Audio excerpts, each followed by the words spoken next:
you for making World News Tonight with David Miller, America's most watched newscast. Well, after a really tough past few days, I do have good news to report on, and that's the fact that the weather will be nice and quiet this week. We're going to have temperatures right around average, a lot of mid-80s, lows in the mid-60s, stray showers, mix of sun and clouds.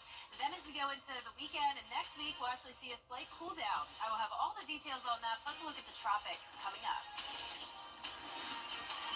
Right now on News Channel 6 and 7, city leaders just held a news conference about the water issues in Augusta. We'll have a live look. Also ahead, the aftermath of Hurricane Helene, what Governor Brian Kemp had to say about the situation in Augusta. And damaged Vineland in Augusta, why those who live there say it's the worst they've ever seen. As your News at 7 starts now. Live from Television Park, this is WJBF News Channel 6 at 7. Good evening, everyone. You're watching News Channel 6 at 7. I'm Dee Griffin. Thanks so much for joining us. Coverage you can count on begins as Augusta city leaders talking about the water issues in the city at a press conference today. Graham Lee is live at the Augusta Utilities Department with the latest. Graham. Well, yes, Dee, to your point, that press conference just finished a few moments ago. Mayor Johnson joining the Chief Antonio Burden, the director of the Utilities Department, and other city leaders to provide the public with an update on the water problem that is seen around the city. Now, they did confirm that a boil water advisory will be put in effective immediately tonight, and that's because it was caused by low pressure and contaminants. But they did say that South Gordon Highway is operational. The Highland plant should be back shortly, and water should be back sometime tonight or tomorrow. That's their goal, is to get water back to residents around Augusta in the next 24 to 48 hours. But it will take work and it will take time. In the meantime, they do have distribution plants available. Chief Burden confirming there are 6 locations available and will be available for water distribution. That's Diamond Lakes Park, Blythe Rec Center, Warren Baptist Church, Aquatics Center, the Southgate Plaza, the Depot, and the Augusta Municipal Building. On top of that, along with the water advisory that will be in effect for the next 24 hours, they're continuing to work around the clock. Mayor Johnson stressing to the public that they're continuing to work. Of course, Governor Kemp made the visit to Augusta today to provide an update from the public and the state about what's going on here. So we'll have more details about what he said, along with the other city leaders, what they had to say at tonight's press conference tonight at 10 and 11. For now, live in Augusta, Graham Lee, WJBF, News Channel 6. Dee, back to you. All right, Graham, thanks so much. We really appreciate it. Well, time now for a first look at our forecast with Chief Meteorologist Jenna Petracci. And Jenna, you have been on this from day one, and we appreciate all of your work and everything. And, I mean, the sun came out every day after, but we're still dealing with Helene. Yeah, Dee, it was just heartbreaking. I was, so scared for you and so scared for so many of our coworkers and people here in the community. It's been a very, very hard time. But there is light at the end of the tunnel. I have been watching this power outage graphic consistently since the weekend, and we continue to see improvement slowly but surely. Even just since the 6 o'clock hour, we were at 79% of Richmond County without power. That has now dropped to around 76%. So it was some improvement there. Aiken County at 65% of the county without power, 93% still in Columbia County, so definitely a very high amount there. Jenkins County seeing a lot of improvement, 40% without power. So here are the official wind gust reports from Friday morning from the National Weather Service. Augusta Bushfield, 82 mile per hour gust, and that is officially the second highest gust that the Augusta area has ever seen on record. Notice a lot of places picked up wind gusts over 70 miles per hour as well. There is no official tornado reports from Friday as of now, but the National Weather Service is surveying the damage early this week, and I will keep you updated on if we have any new reports of that. But winds are coming in from the southwest, nice and light. Love to see it. Values only up to around 4 to 6 miles per hour. So overall, a pleasant Monday for us. Temperatures in the upper 70s through mid-80s. Television Park looking nice. Sun is setting now on our Terry Lambert Hyundai Skyview cam. It is dry outside. A few stray showers here and there, but for the most part, clearing skies and little to no rain in the forecast this week. Despite this cold front to the west of of us. We'll have a series of cold fronts coming through, really not bringing us any impacts when it comes to much rain. It will be bringing us a slight cool down eventually. And as for the flood warnings, notice in our southern line counties, we do still have some river levels rising, so keep that in mind. But other than that, we have no alerts in effect for the CSRA. It's a really nice week ahead. Mix of sun and clouds, only keeping a 10% chance of rain, and temperature is very consistent for now, topping off at 85 degrees. Coming up, I'll have a look at your full 10-day forecast, so stay with us. But back to you, Dee. All right, thanks so much. And Georgia Governor Brian Kemp making a stop in Augusta today in the aftermath of Hurricane Helene. He, along with other state and local leaders, addressing recovery efforts and what people who live in the CSRA need to know. Here's Hannah Latier with more. The president just called me yesterday afternoon. I missed him and called him right back. And he just said, hey, what do you need? And I told him, you know, we got what we need. We'll work through the federal process. He offered that if there's other things we need, just to call him directly. He says he submitted an expedited emergency declaration to be approved by FEMA. They have acknowledged receipt of that, and I'm sure that they'll take care of that very quickly. GEMA Director Chris Stallings says aid is coming in from states near and far. So we brought it in from Texas, we brought it in from New Jersey, we brought it in from Missouri, we brought it in from Maryland, we brought it in from Montana. He says many drinking water sites, shelters, mobile 911 centers, generators, and other resources are set up or on the way. There's also plenty of gas. You'll start seeing pods or points of distribution starting today all throughout the affected area. There's plenty of fuel as soon as we can turn some power back on. 1,500 Georgia National Guardsmen are helping out in various ways. We're also going to have some folks here to help with traffic control and any security operations that come up, and we'll do that over the next couple of days here as well. We're going to continue to assess just the damage across the state, and then we'll be able to expand as needed. Governor Kemp says crews are working around the clock to get us back to normal. We will not waver until we get everything put back together. It may take us a while, but just know this team will work 24/7 to get your power back on, to get roads clear, to get water operating, make sure that we're getting our state back to normal. This is obviously going to be a very long recovery, but we will not waver in that recovery. And you can go to GEMA.gov or GEMA.Georgia.gov. I'll say it one more time, GEMA.Georgia.gov for additional information about shelters and resources. U.S. Senator Raphael Warnock is also surveying damage in our area. Before starting his tour, he held a roundtable with different leaders throughout our community at Golden Harvest Food Bank. A state of emergency has already been declared in the state of Georgia and the city of Augusta. Senator Warnock tells us he's now pushing for the federal level to elevate the status to major disaster. I will continue to push for that to happen. It would both speed up the response and would increase the resources. Following Senator Warnock's formal request to the federal government on Augusta's behalf, all of Georgia's congressional delegation are now pushing for the disaster declaration approval. And all operations at Augusta Regional are now suspended indefinitely. This after the airport's backup generator stopped working. Staff is working to repair it. In the meantime, if you have a scheduled flight, contact your airline directly for changes. It's being called the worst storm damage residents have ever seen in Augusta's Vineland neighborhood and around the city. But like most neighborhoods in our area, storm leaving behind widespread devastation. George Escala has more on Vineland and its world-famous neighbor. Trees on houses, power lines down, debris everywhere. This is Vineland. We did have a shed back here. That's what we use as storage. Completely destroyed, trees everywhere. The storm roaring through the neighborhood, causing unprecedented damage. On the 10 scale, with 10 being the worst, how bad? Out of 15. I mean, this makes an ice storm look normal. This is like nothing I've ever seen, like everybody else. It looks like, from what I can see, it looks like something came through here and just tore everything up. So there's trees everywhere you look down. You can see the damage in Vineland. It's harder to see it at its world-famous neighbor, as Vineland butts right up against the Augusta National Golf Club. It's literally right there. So, I mean, I can't imagine it being any better. I'm sure it probably has a lot of damages as well.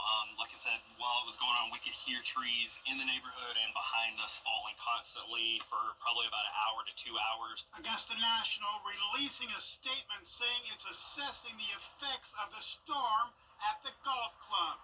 A storm that seriously affected its neighbors in Vineland. In Augusta, George Escala, WJBF News Channel 6.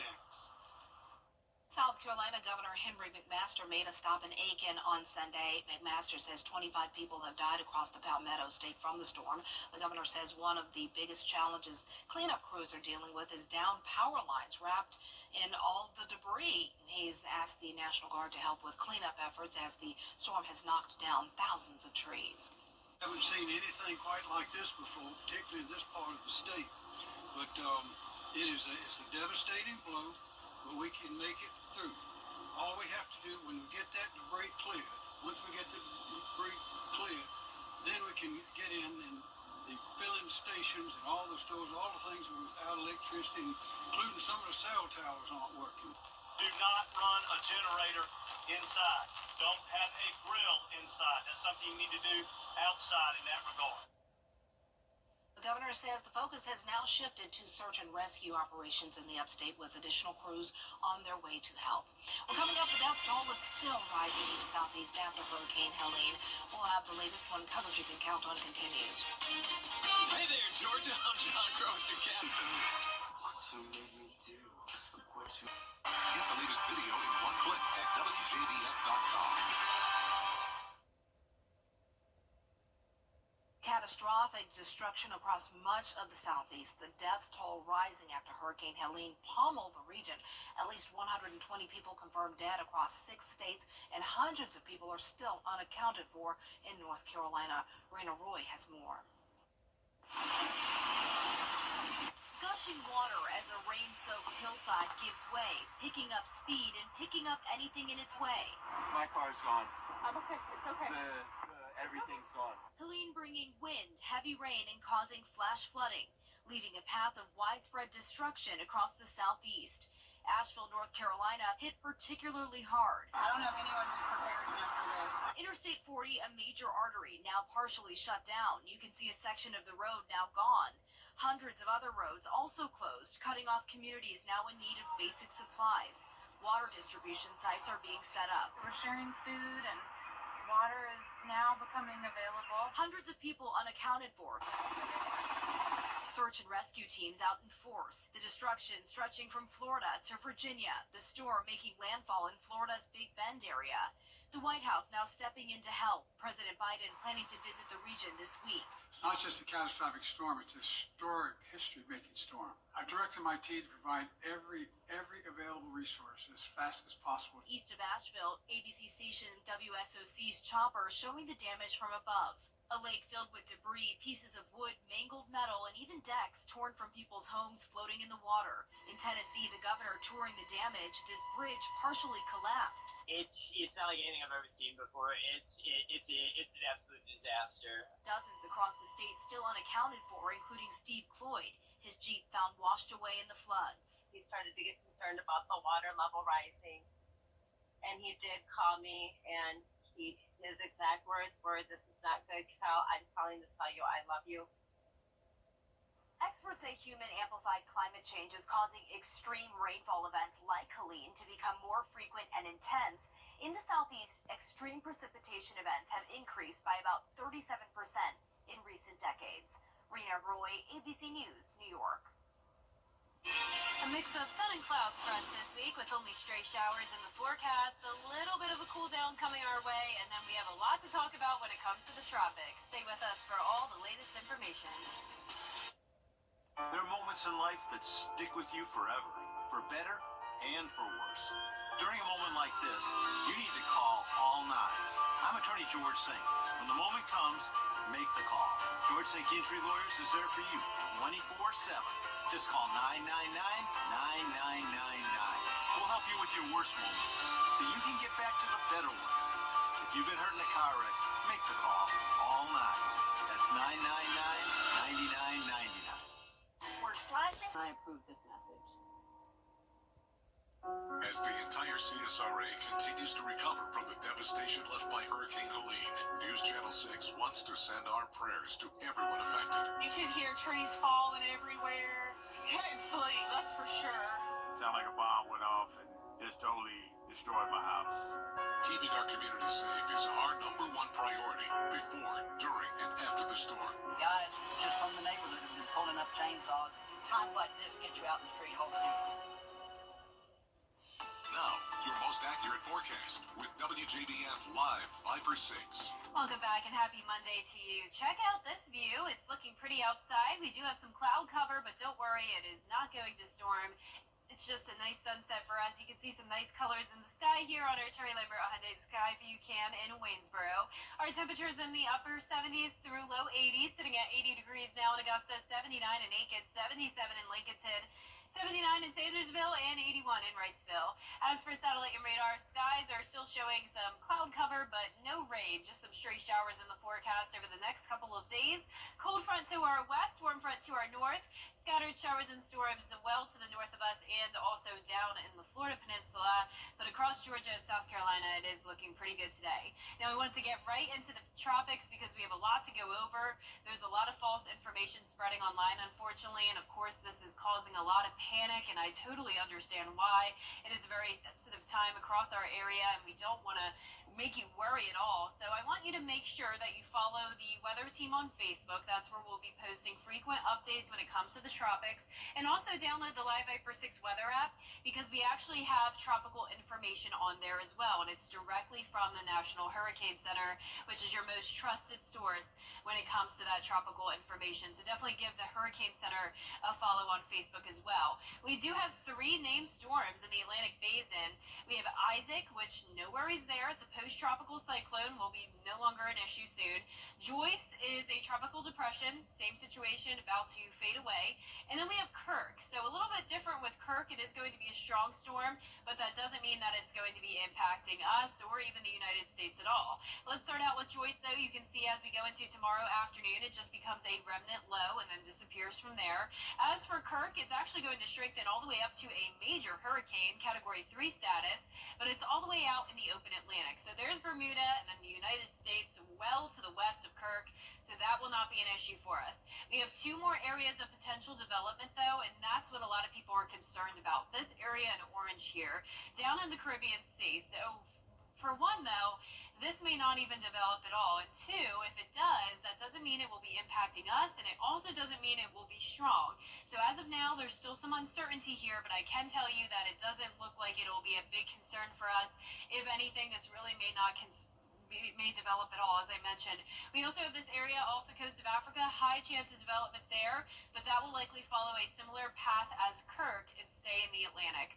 As for our local futurecast here, you can see tonight we have a cold front coming through, really little to no impacts from these fronts, just those stray showers in the afternoon, mix of sun and clouds, and temperatures staying near average for now. Lows will be in the mid-60s, but we will see a drop off down to 60 for next Monday morning, so looking forward to some cooler air next week. Lows tonight will be in the mid-60s, though, and highs tomorrow will be in the mid-80s.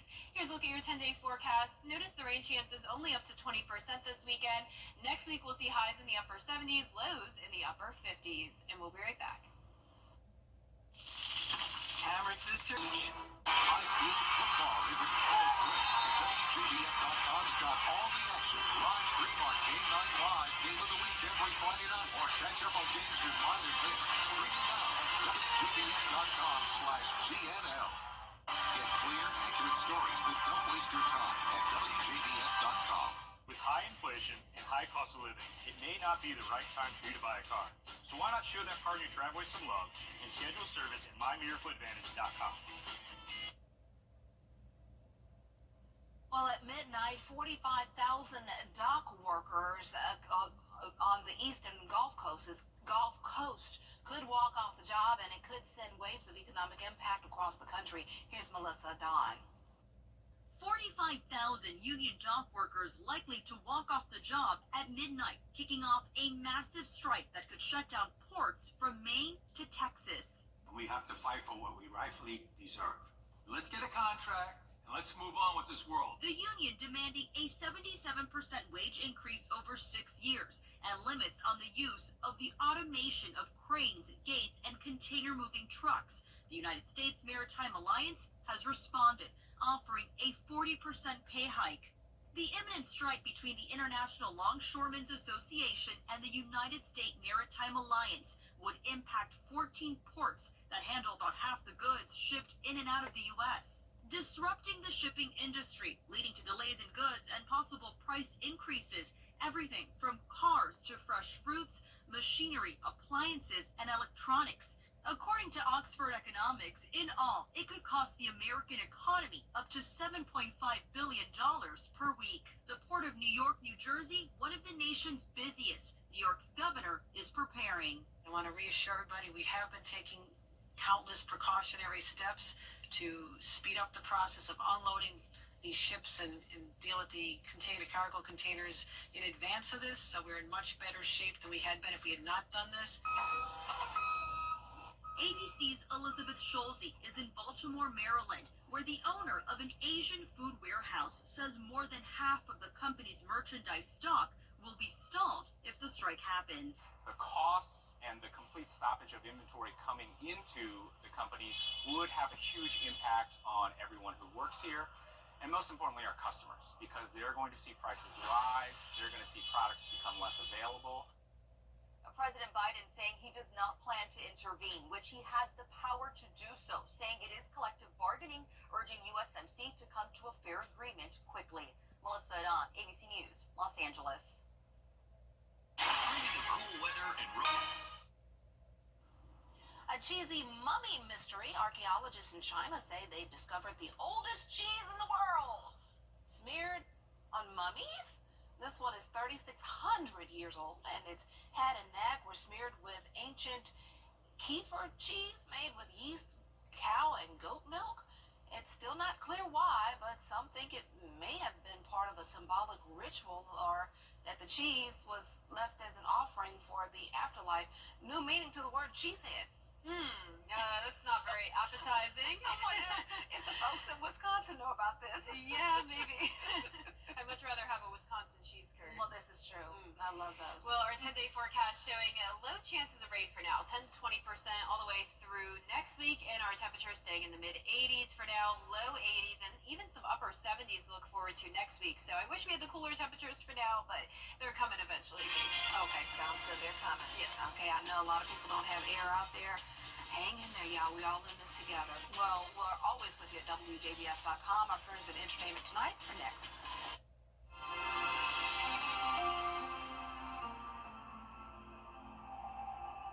When someone walks